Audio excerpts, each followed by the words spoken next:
The girl from nowhere. The shuttle docked with a soft hiss, and Yuna stepped out into the wide silver corridor of Novaris Station. The air smelled clean, almost too clean, like someone had removed every trace of life from it.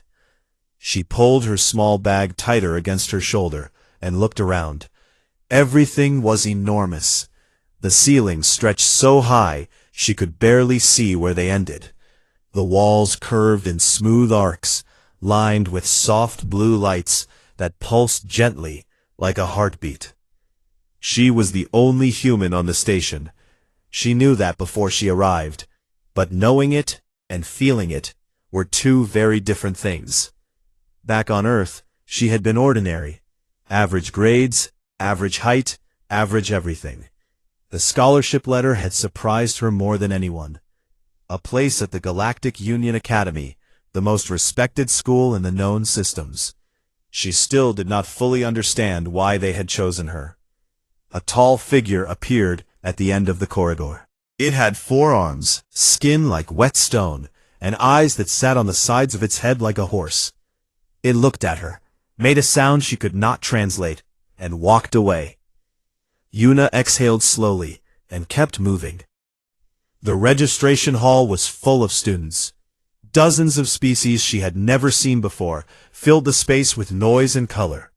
Some floated, some had wings, some were so small they rode on hovering platforms. Yuna stood in line and waited. She was good at waiting. Growing up in a coastal city in Korea, she had spent her childhood waiting out typhoons in basement shelters. Waiting for the shaking to stop during earthquakes. Waiting for her brother Daeho to come home from his military posting off-world. Patience was not something she had learned. It was something Earth had carved into her bones. When she reached the front of the line, the registration officer, a thin creature with silver skin and no visible mouth, scanned her documents and paused. It tilted its head and looked at her for a long moment. Then it processed her file and handed her a room assignment without a word.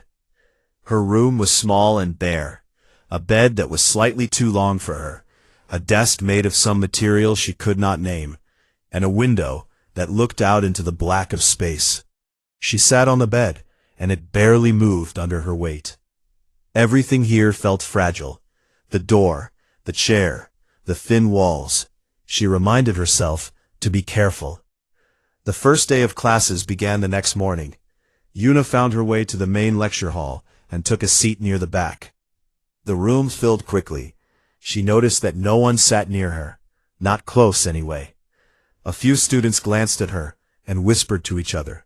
She caught fragments of conversation through her translation device.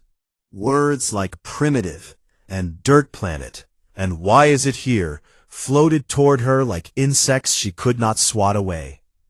She kept her eyes forward and said nothing. It was in the second class of the day that she met Taewon. He was Kalori, a species she had read about on the shuttle ride over. Reptilian, tall, covered in dark green scales that looked like armor. His family was powerful in the Union government. He walked like someone who had never been told no. He stopped in front of her desk and looked down at her. His yellow eyes narrowed. "You are the human," he said. It was not a question. "Yes," Yuna said. He smiled. It was not a kind smile. His teeth were sharp and arranged in rows. "I heard your species still kills each other over territory. Is that true?" Yuna paused. She thought about it honestly. "Sometimes," she said. The class laughed. Taewon leaned closer. "Then you should feel right at home here. This is my territory." He knocked her bag off the desk as he walked past. A few data tablets spilled across the floor. Yuna bent down and picked them up one by one. She did not rush. She did not react. On Earth, she had once watched a snake sit motionless for 3 hours before it struck. Stillness was not weakness. It was preparation. The days that followed were more of the same.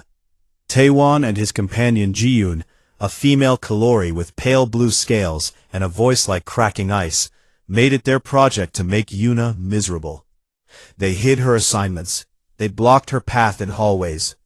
Ji-yoon once spilled a chemical solution on Yuna's notes and called it an accident. Taewon told anyone who would listen that humans were barely intelligent, that Earth was a joke of a planet, that Yuna had no place among real civilizations. The other students did not help. Most of them had never met a human. They had no reason to defend one. But there was one exception. Her name was Hanul, and she was Mereni. The Mereni were tall and thin with skin so pale it was almost transparent.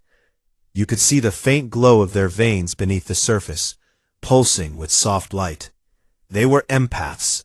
They could feel the emotions of those around them, the way others could feel heat from a fire.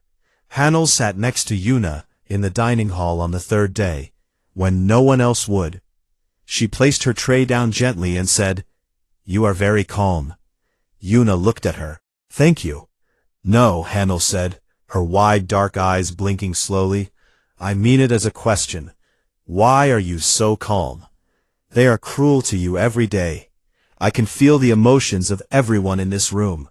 The Kalori boy burns with pride. The others feel guilt or amusement or fear. But you," she tilted her head, "you feel like a stone at the bottom of a river. Everything moves around you, but you do not move." She picked up a piece of food she could not identify and chewed it slowly. "Where I come from," she said, "if you react to every danger, you do not last long." Hanul did not fully understand, but she stayed. That evening, in the cafeteria, Taewon walked past Yuna's table and knocked her metal tray to the floor with a sweep of his tail. The tray hit the ground with a loud clang. Food splattered across the tiles. The room went quiet for a moment, then filled with low laughter. Yuna stood up slowly. She bent down and picked up the tray. As she gripped it, her fingers pressed into the metal edge. When she placed it back on the table, there were 5 deep dents where her fingers had been. She did not notice. But across the table, Hanul stared at the tray. Then she looked at Yuna's hands. Then she looked at Yuna's face, calm and unbothered as always. Hanul said nothing, but something shifted behind her dark eyes. A new emotion she had never felt from anyone before. Not fear, not anger, something older, something that whispered a single word she did not yet have a translation for. The closest word in human language was danger. H1, cracks in the mask. 2 weeks passed. The harassment did not stop. It got worse. Taewon had grown bolder. He no longer just knocked things from her desk or blocked her in hallways. Now he shoved her, not hard enough to leave a mark, but hard enough to send a message. Jiyeon had started a quiet campaign among the other students, whispering that humans were genetically unstable, that they were prone to violence, that having one at the academy was a safety risk.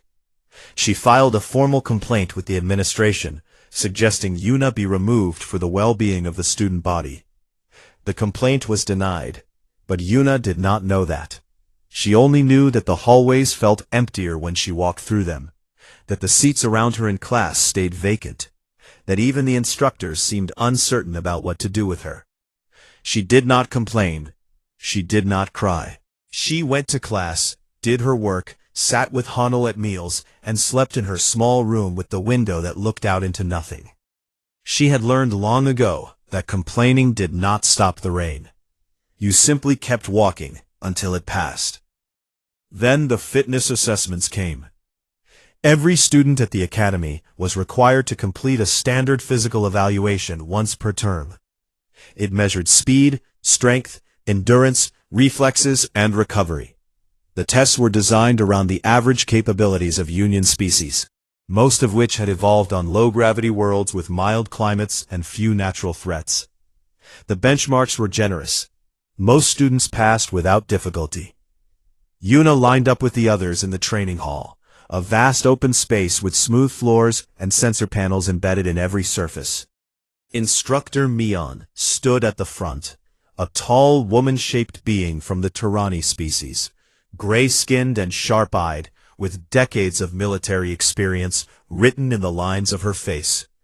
She read names from a list in a flat, bored voice. When she called Yuna's name, a few students snickered. Taewon crossed his arms and leaned against the wall to watch. The first test was speed. Yuna was told to run from one end of the hall to the other. She did. The sensor beeped. She looked at the screen, but could not read the alien numbers.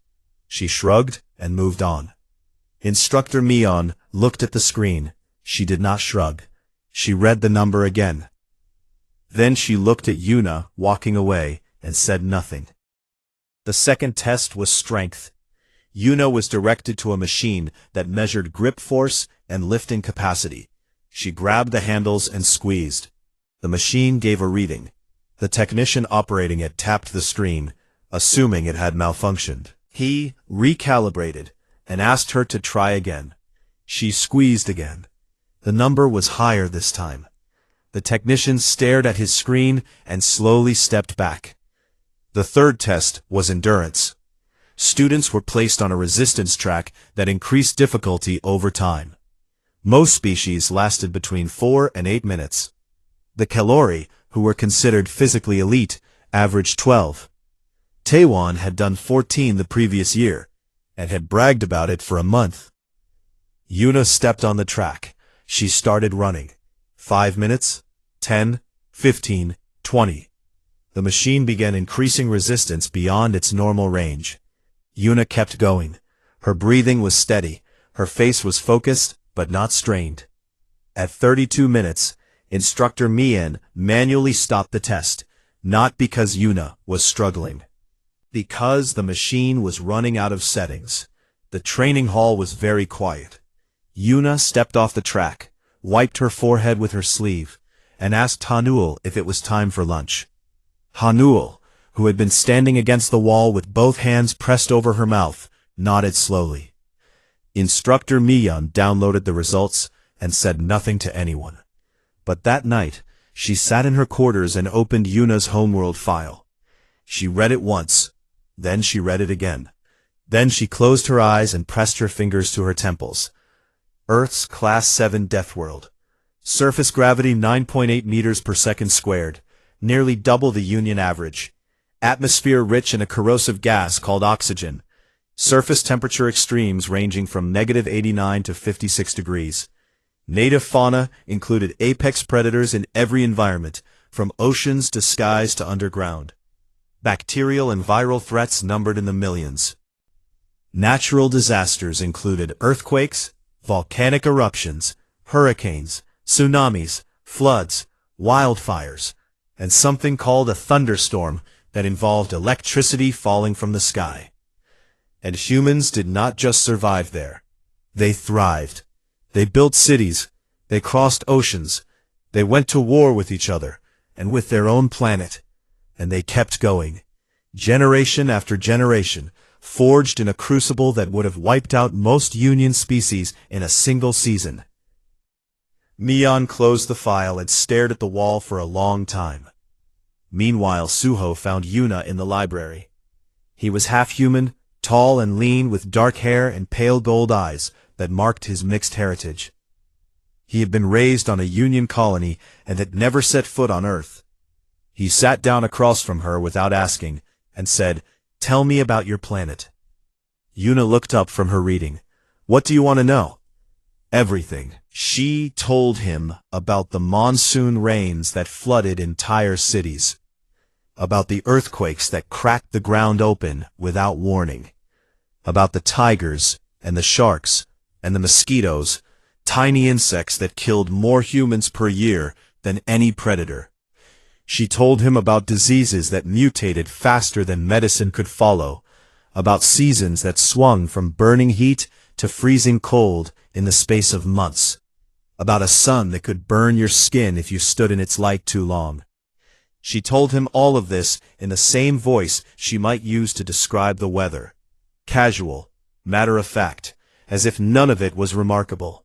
Suho sat very still through all of it. When she finished, his face had lost most of its color. "And you live there," he said. "Every day." "Everyone does," Yuna said. "It is just home." He just looked at her like he was seeing her for the first time. That same evening, after the halls had emptied and the lights had dimmed to their night cycle, Taewon found Yuna alone near the dormitory wing. He stepped into her path. His scales were darker in the low light, and his eyes caught what little glow remained. "I saw your fitness results," he said. His voice was tight. "I do not know what trick you used, but you will not embarrass me again." He shoved her, hard, both hands against her shoulders, putting his full caloric strength behind it. Yuna stumbled back and caught herself against the corridor wall. Her palms slammed flat against the metal panel. She steadied herself and looked at him. She did not shove back.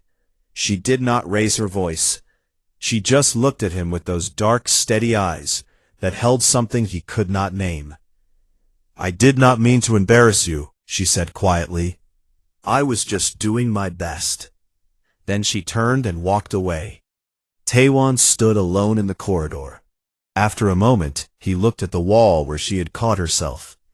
2 handprints were pressed into the metal surface. Not scratched, not dented from impact. Pressed in, slowly and deeply, as if the metal had been clay. He stared at the prints for a long time. Then he looked down the corridor where she had disappeared. For the first time since he had begun tormenting the human girl, something cold and unfamiliar settled in his chest. Deathworld.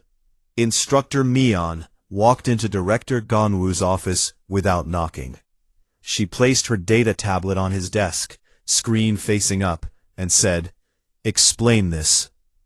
Ganwoo was old, even by Union standards. His species, the Venori, lived for centuries, and moved through life with the unhurried patience of deep water. He had 4 eyes, 2 of which were always closed, and a body wrapped in robes the color of dried blood. He looked at the tablet, then at Neon, and folded his long fingers together. "You found her fitness results," he said. It was not a question. "She outperformed every student in this academy, not by a small amount, by a factor that should not be possible for any known species in the standard registry." Mion leaned forward.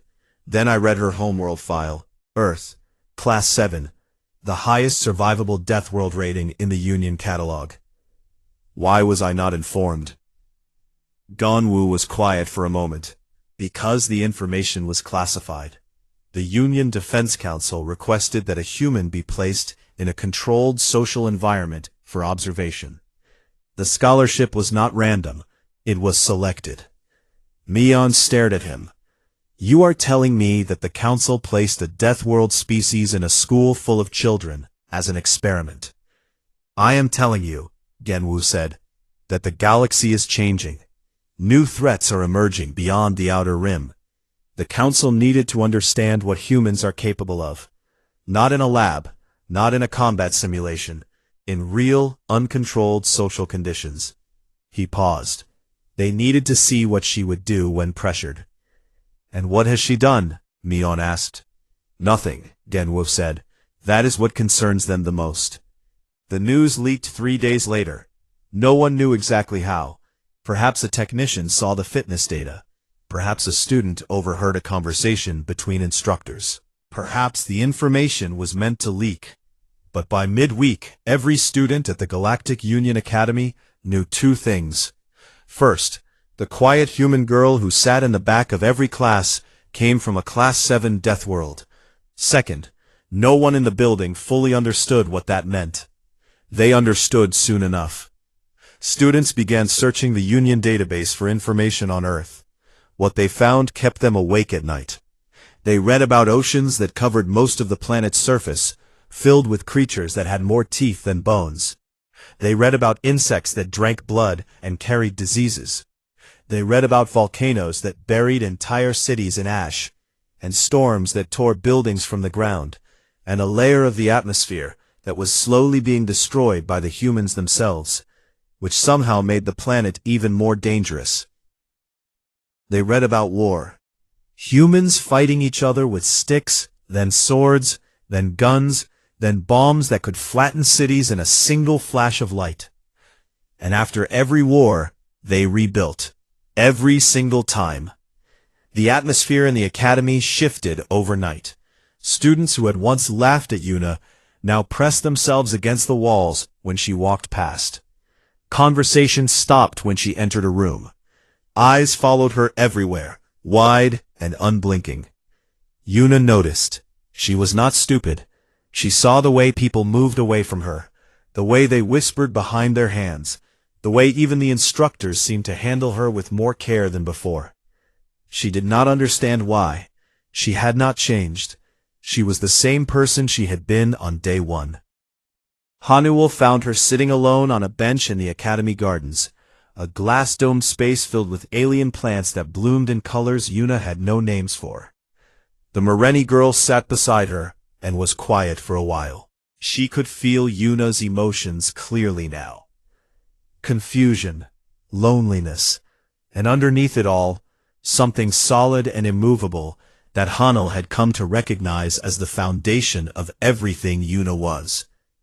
"They are afraid of you now," Hanuel said softly. "I know," Yuna said. "I do not know why." "They read about your planet." Yuna frowned. "Earth is just Earth. It is where I grew up." Hanuel looked at her. "Your planet has animals that hunt in groups and chase their prey for days without stopping. Your weather can kill without warning. Your own star burns your skin, and you lived there your entire life, like it was normal." "It is normal," Yuna said, "for us." Hanuel let out a slow breath. She reached over and placed her thin, glowing hand on Yuna's arm. Yuna's skin was warm, warmer than any species Hanuel had ever touched. It was like resting her hand near a fire. "You are not angry at them?" Hanuel asked. "For what they did to you before?" Yuna was quiet for a moment. She watched a flower open its petals toward the artificial light above. "On Earth," she said, "everything is trying to kill you. The weather, the animals, the ground under your feet.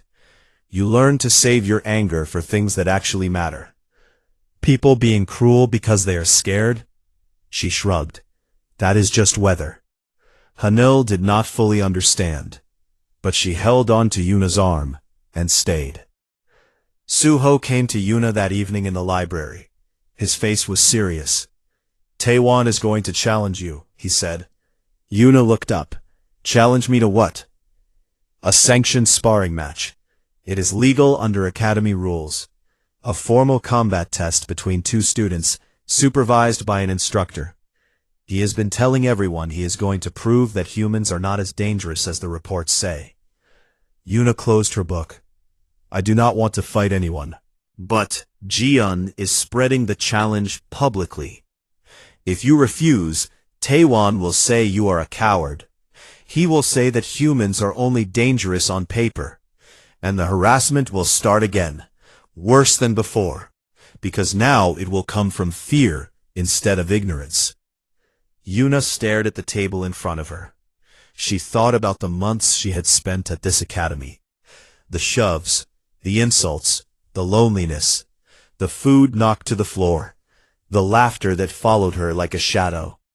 She thought about Hanuel, who had been the only one brave enough to sit beside her. She thought about Suho, who was half human and had spent his whole life caught between two worlds. She thought about every morning she had woken up and told herself to be patient, to be still, to wait for the storm to pass. She was tired of waiting. "When?" she asked. "Tomorrow. Evening cycle. The combat arena." Yuna nodded once. She did not say anything else. She picked up her book and went back to reading. But Suho noticed that her hands were perfectly still on the pages. No tension, no shaking, just calm. It was the calm of something that had made a decision. By the next morning, the entire academy knew. The combat arena had not been used for a student match in over a year, and the last one had been a friendly sparring session between two Kalori cadets. This was different. Everyone could feel it. Taewon spent the day preparing. He trained in the combat wing, running drills, sharpening his reflexes, reminding his body of every technique his family had paid to teach him since childhood. Jiun stood nearby, feeding his pride, telling him he would put the human in her place. Yuna spent the day the same way she spent every day. She went to class. She ate lunch with Hanul. She studied in the library. She did not train. She did not prepare. Hanul asked her if she was nervous. "No," she said. "I have been scared before. This is not that." "Then what is it?" Yuna looked at her friend. There was something in her eyes that Hanul had never seen before. Not anger, not excitement. Something deeper and older. Something that came from a place where survival was not a choice, but a constant, unending act of will. "I am just tired," Yuna said, "of being small." The evening cycle approached, and students began filling the observation balconies above the combat arena. Instructor Mien stood at the center of the floor, arms folded, watching the two doors on opposite sides of the room. One opened. Taewon stepped out. The crowd murmured with approval. He was impressive. Tall, armored, eyes sharp, claws extended, a predator by design. The other door opened. Yuna stepped out. Small, quiet, no armor. Just a girl from a planet that the rest of the galaxy had classified as one of the most dangerous places in the known universe. She walked to the center of the floor and stood still. The arena held its breath. The arena. Instructor Mion stood between them. Her gray face was unreadable. She looked at Taewon, then at Yuna, and spoke in a voice that carried to every corner of the arena. "This is a sanctioned sparring match under Academy rules. The match ends when one combatant yields, is rendered unable to continue, or when I decide it is over." She paused. "There are no weapons. There is no killing. If either of you crosses that line, I will end it myself. Am I understood?" Taewon nodded sharply. His tail swept the floor behind him, slow and deliberate. His claws flexed at his sides. Yuna nodded once. Mion stepped back. She raised her hand. The arena's sensor grid activated, casting thin blue lines across the floor. She dropped her hand. "Begin." Taewon moved first. He was fast. Faster than most species in the Union. His species had evolved as ambush predators on a world of dense forests and shallow rivers. He closed the distance in 2 strides, his right claw sweeping in a wide arc aimed at Yuna's shoulder. Yuna stepped back. The claw missed by a finger's width. She felt the air move against her face. Taewon did not pause. He pressed forward, striking with precision and power. A claw to the ribs, a tail sweep at her legs, an elbow aimed at her jaw.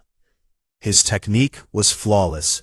His family had spent a fortune on combat instructors since he was old enough to walk. Yuna took the first hit. His claw raked across her upper arm and tore through her sleeve.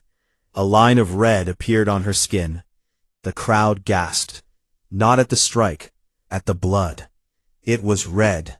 Bright, vivid red, the color of emergency lights, and it was warm enough that faint steam rose from it in the cool air of the arena. Most Union species had clear or blue fluid in their veins. They had never seen anything bleed red. It looked violent. It looked alive. She barely looked at the wound. She shifted her weight, adjusted her footing, and kept her eyes on Taewon. He struck again. A hard kick to her midsection that would have cracked the ribs of any Kellerai opponent. Yuna absorbed it. Her body folded slightly with the impact. But she did not fall. She did not even step back. She just took it, the way a mountain takes the wind. Taewon hit her again, and again. Each strike was powerful and precise. Each one landed. The crowd watched in growing silence as the human girl bled and bruised and refused to go down. There was something deeply unsettling about it. Every species in the arena had an instinct that told them when something was hurt, when it was weakening, when the fight was almost over. That instinct was screaming at them now, but it was saying the wrong thing. It was saying that the girl who was bleeding from 3 different wounds was not getting weaker. She was getting more focused.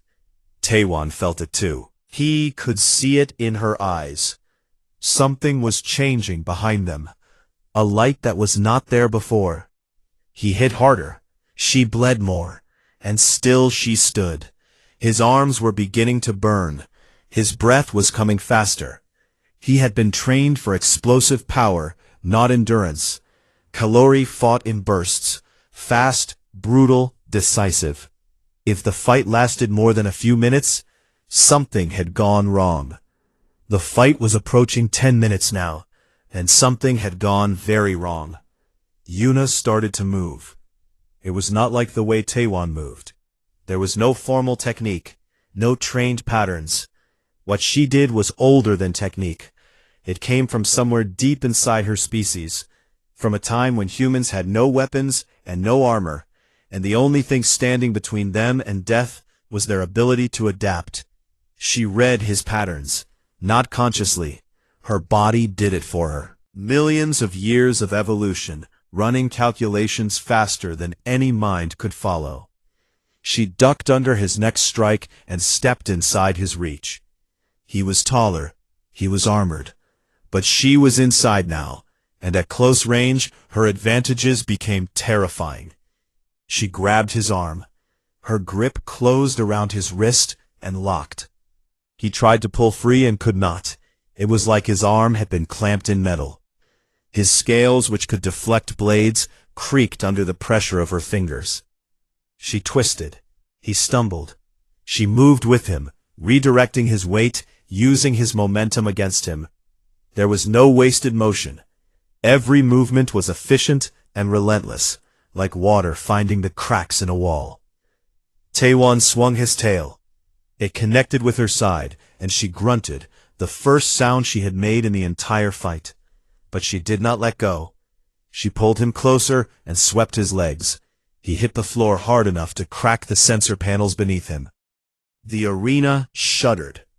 He rolled and tried to rise. She was already on him. Her knee pressed against his chest. Her hand gripped his shoulder. She was not trying to hurt him. That was the part that terrified the audience the most. Every move she made was controlled, measured. She could have broken his arm when she grabbed it. She could have struck his throat when he was off balance. She could have done a dozen things that would have ended the fight in pain and injury. She chose not to. Taewon thrashed beneath her. His tail slammed against the floor. His claws scraped against her arms, drawing more red blood that dripped onto his scales. He was stronger than almost any student in the academy. He had beaten opponents twice her size. He could not move her.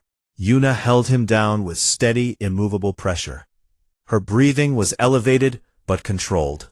Her heart, which beat at a rate that would indicate cardiac failure in most Union species, pumped hot blood through muscles that had been built by a world that never stopped testing them.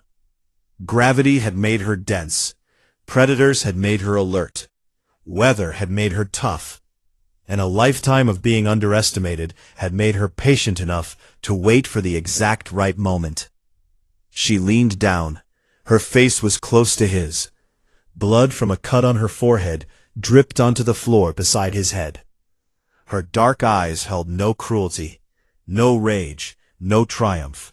Just a quiet, steady exhaustion that went deeper than the fight. "Yield," she said. Her voice was soft, almost gentle. Taewon stared up at her, his chest heaved. His claws were still extended, still pressed against her arms, still drawing blood. She was bleeding, bruised, cut in half a dozen places, and she was looking down at him like the fight was the least difficult thing she had faced that week. He saw it then. Not power, Not aggression. Something else. She had been built by a world that broke everything it touched, and she had come out of it whole. Not because she was hard, because she had learned to bend instead of break. She was not a weapon. She was a survivor. And survivors did not need to destroy their enemies. They just needed to outlast them. His claws retracted. His body went still. "I yield," he said. Yuna released him immediately. She stood up and stepped back. She offered him no hand to help him rise. Not out of disrespect, but because she understood that his pride was already wounded enough. Instructor Mion stepped forward. Match concluded. Winner by submission. Hundreds of students from dozens of species sat in the observation balconies and did not make a sound. They stared at the small human girl standing in the center of the floor, bleeding from wounds that would have incapacitated any of them, breathing steadily as if she had just finished a walk. Then a single sound broke the silence, a soft, rhythmic clapping. It came from the lower balcony, where Hanul stood with her thin hands pressed together, copying a gesture Yuna had taught her weeks ago. A human gesture. Applause. Suho stood up and joined her. His claps were louder, sharper. Then a student from the Moreni section joined. Then another. Then a row of first-year cadets. The sound grew, spreading through the arena like a wave, until the entire space was filled with the sound of dozens of species doing something most of them had never done before. Clapping for a human. Yuna stood alone on the arena floor. She looked up at the balconies, at the faces that had once turned away from her, at the hands that were now striking together in her honor. She did not smile. She did not cry. She just stood there, bleeding and breathing, and let the sound wash over her like rain. An hour later, a shuttle docked at the academy port. The doors opened, and a man stepped out. He was tall, broad, and moved with the careful control of someone who had spent years learning how to exist in spaces that were not built for him. His name was Deho. He was Yuna's brother. He found her in the medical bay, sitting on a table while a medical drone treated her cuts. She was telling it to be careful because its instruments looked fragile. When she saw him, her composure finally cracked. Not much, just enough. Her eyes filled, and her lip trembled, and she looked, for the first time since arriving at this station, like a girl who missed home. Deho crossed the room in 3 long steps and wrapped his arms around her. She pressed her face against his chest and took a shaking breath. "You did not have to prove anything," he said. "I know," she said, "but I wanted them to stop being afraid of the wrong things." He held her tighter. And what should they be afraid of? She pulled back and looked at him. Her eyes were wet but steady. "Nothing," she said. "That is the whole point. R1.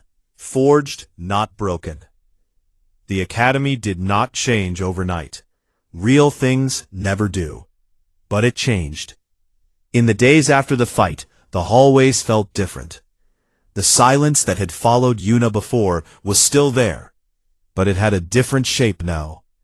Before, it had been the silence of dismissal, of people deciding she was not worth acknowledging.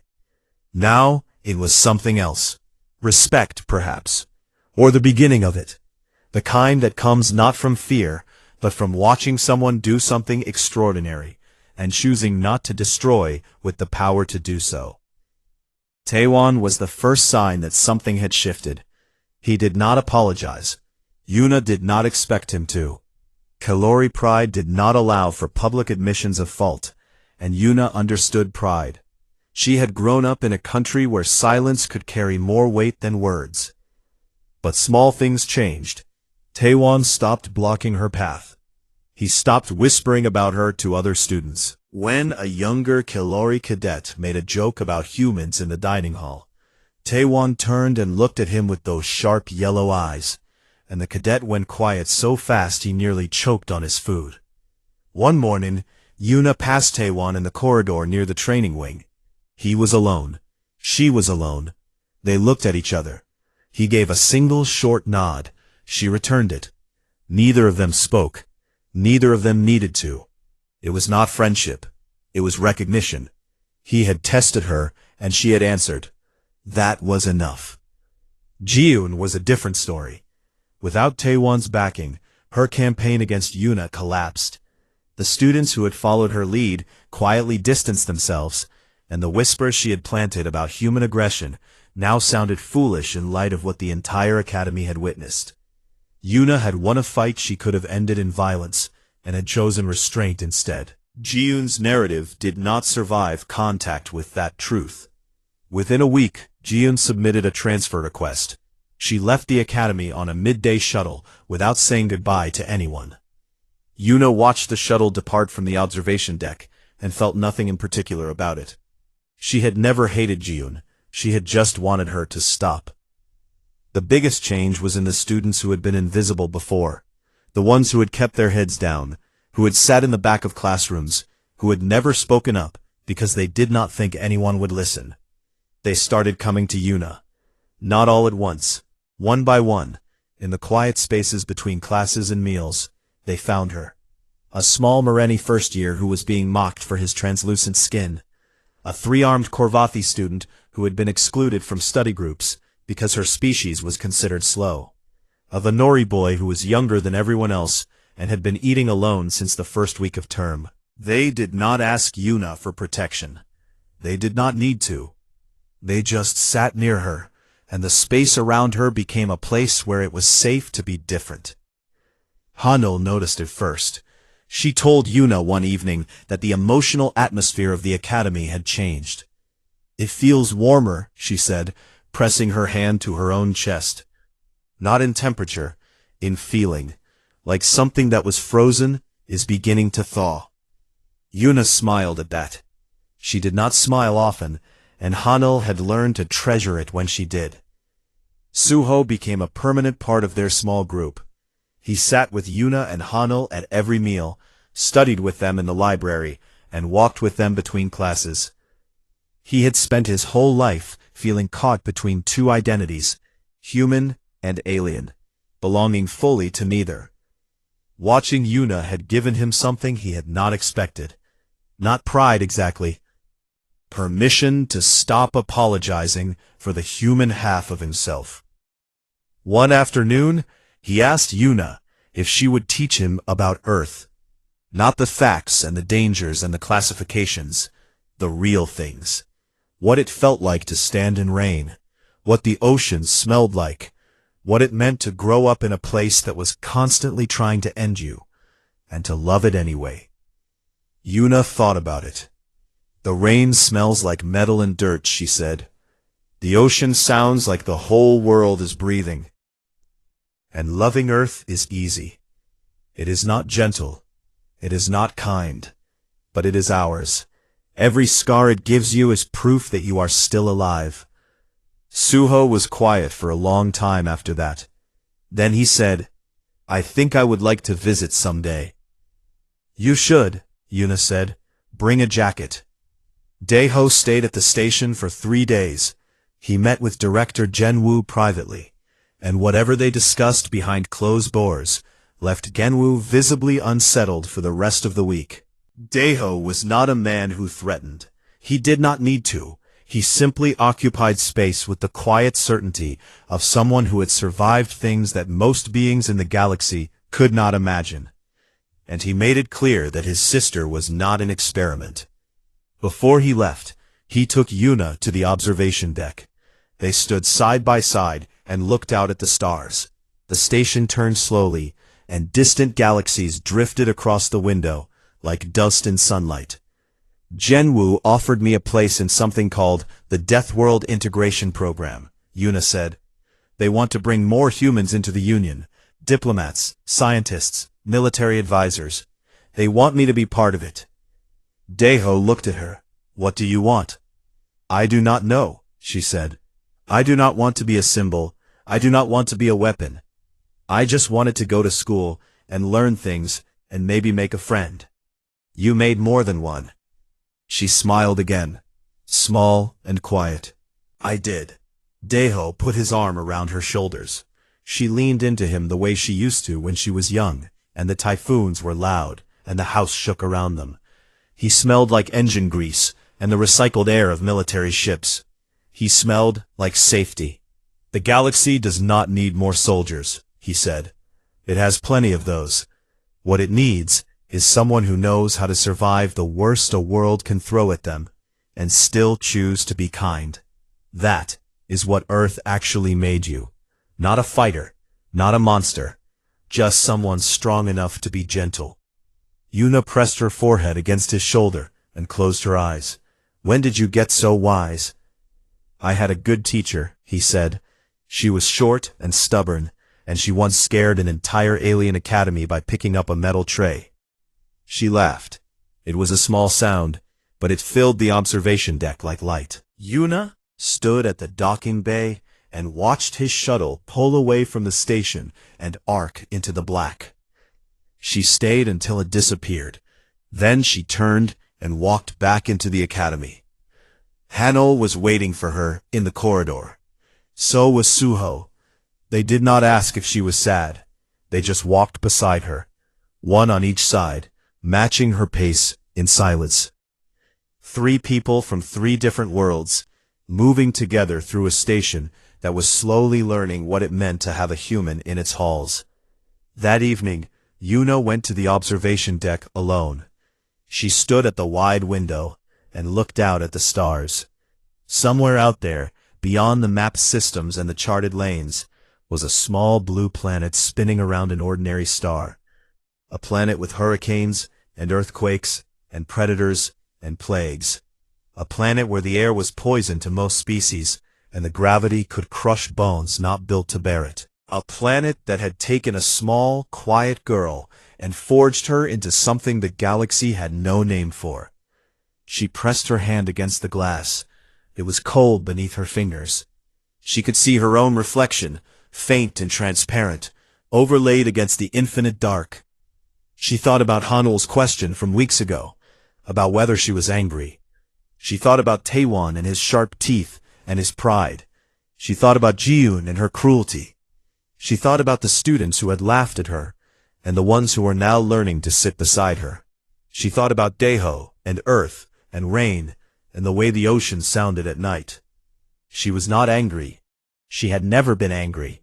She had just been waiting, the way all things from Earth waited.